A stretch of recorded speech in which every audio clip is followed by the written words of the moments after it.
Kompanija OpenAI ką tik pristatė užduočių automatizavimą. ChatGPT nuo šiol galima sukurti tam tikrą užduotį, kurią dirbtinis intelektas atlieka periodiškai tam tikrų nurodytų laikų, ją įgyvendina, išsiunčia jums elektroninį paštą pranešimą, jūs jį atsidarote ir galite pasižiūrėti, kaip įvykdyta užduotis. Kaip visą tai atrodo ir kaip susikurti automatizuotą užduotį. ChatGPT, kur galima pasirinkti, toje vietoje, kur galima pasirinkti modelius, ir turėtų atsirasti naujas modelis ChatGPT-O su užduotimis arba with scheduled tasks. Ir čia mes galime paprastai lietuvių kalba suformuluoti užduotį, kurią mes norime, kad dirbtinis intelektas atliktų. Šiuo atveju aš parašysiu, kad kasdien 7 val. Ryte patikrink, kokie renginiai Kaune ir Vilniuje vyksta, kurie galėtų būti man įdomus. O man įdomu Python, dirbtinis intelektas, inovacijos ir marketingas. Spaudžiame siųsti ir ChatGPT turėtų sukurti užduotį ir gauname pranešimą, kad sure, I'll keep you updated with every morning. Tai kitaip sakant, kiekvieną rytą aš gausiu pranešimus apie tai, kas šiuo atveju man įdomu apie šiuos renginius. Kaip atrodo jau gautas pranešimas arba kai užduotis yra įvykdoma, aš jau tokią pat užduotį sukūriau šiek tiek anksčiau, tik tai paprašiau, kad dirbtinis intelektas po 2 minučių patikrintų, kas vyksta Kaune ir Vilniuje, kas man įdomu, kokie renginiai vyksta.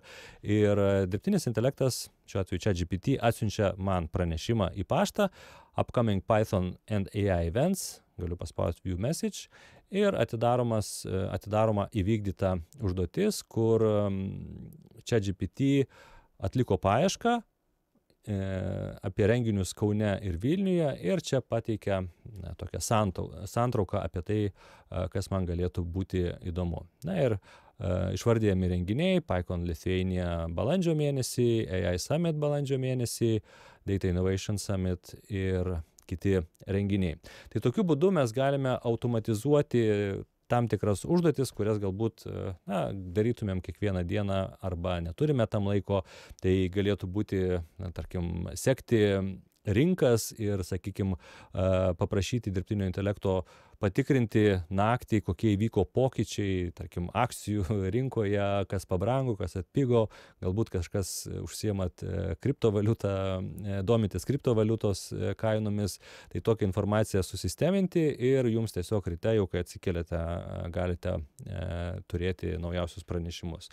Arba, sakykime, sekti kažkokias naujienos, kurios jums irgi yra aktualios, susijusios su jūsų konkurentais arba kažkokiom kitokiom naujienom ir sakyti, kad jeigu yra kažkas naujo viena ar kita tema, suformuluok vėl pranešimą ir man atsiųsk tas update'us arba atnaujintą informaciją. Tai tokiu būdu ChatGPT bando žengti pirmą žingsnį link automatizavimo, kuris skirtas tokiai plačiai auditorijai, paprastiem vartotojams, kurie neprogramuoja. Nes norint sukurti kažkokias panašias užduotis, jau tai galima daryti rašant kodą, tiesiog tam tikrų metų užduotis atlikti, bet šitas užduotis jau galim kiekvienas be kodo visiškai paprastai suformuluoti patys.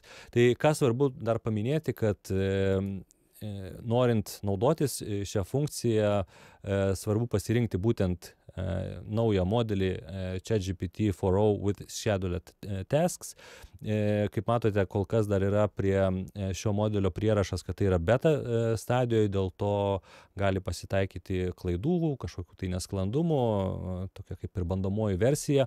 Ir taip pat svarbu paminėti, kad po truputėlį ši funkcija atsiranda vartotojams ir ne visi dar turi prieigą prie šio modelio. Dėl to galite tiesiog nueiti į chatgpt.com ir patikrinti, ar jums yra ši funkcija jau aktyvuota. Gali būti, kad dar jos neturite, tai tiesiog po kažkurio laiko vėl bandyti.